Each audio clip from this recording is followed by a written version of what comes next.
Assalamualaikum warahmatullahi wabarakatuh. Halo semuanya, perkenalkan saya Salsati Oktavianisi. Saya dari kelas Kalista Roy dari program studi keperawatan Magelang program Sarjana Terapan. Di sini saya akan sedikit menjelaskan tentang anatomi fisiologi sistem pendengaran manusia, yaitu telinga. Telinga merupakan saluran yang terbuka di bagian luar dan bersatu dengan tulang tengkorak. Telinga tersusun dari 3 bagian yang saling bekerja sama agar proses mendengar berjalan dengan lancar. 3 bagian telinga tersebut yaitu 1.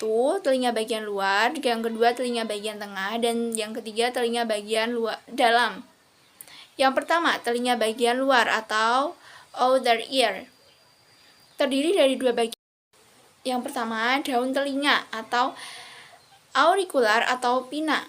Terbentuk dari tulang rawan elastis dan melekat erat di bagian kulit yang miring. Fungsinya adalah untuk menangkap suara dan melokalisasi suara. Bagian ini berbentuk cekungan yang disebut konka. Kemudian yang kedua ada liang telinga atau ear canal. Terbentuk dari tulang rawan serta tulang temporal, ukurannya kurang lebih 4 cm dari tragus menuju membran timpani sebagai gendang telinga yang melengkung berbentuk huruf S. Lengkungan ini digunakan untuk mencegah dari benda asing yang akan masuk menuju membran timpani. Kemudian telinga bagian tengah. Fungsi telinga bagian tengah adalah untuk menghantarkan suara dari kumpulan aurikula atau telinga bagian luar menuju telinga bagian dalam. Bagian telinga ini berbentuk memanjang dari rongga menuju membran timpani lalu ke jendela oval yang terdiri atas tulang malleus, incus, serta stapes. Dan terdapat banyak dinding yang rumit seperti dinding lateral, dinding tegmental, dinding medial, dan dinding jugularis. Kemudian membran timpani sendiri bentuknya tipis dan semi transparan yang memisahkan antara telinga luar dengan telinga tengah. Yang ketiga, telinga bagian dalam. Bagian ini juga disebut dengan rongga labirin yang fungsinya dapat membantu keseimbangan lalu menyalurkan suara pada sistem syaraf pusat. Rongga ini terbentuk dari sebuah labirin osseus, yakni rangkaian tulang temporal dan juga labirin membran atau kantung serta saluran membran. Labirin membran juga mempunyai komponen yaitu vestibular, koklea, dan semisirkular atau setengah lingkaran. 1. Koklea, organ penting bagian telinga dalam yang berbentuk cangkang siput. Bentuknya menyerupai tabung yang membengkok ke arah bagian belakang sejauh 2,5 lingkaran dan bentuk kerucut di ujungnya. Bagian ini memiliki 3 bilik, yaitu skala vestibuli, yang kedua saluran koklear, dan yang ketiga skala timpani. Dan juga terdapat organ korti yang fungsinya mengubah gelombang suara menjadi impuls saraf.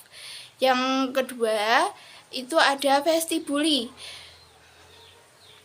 Vestibuli adalah salah satu organ telinga dalam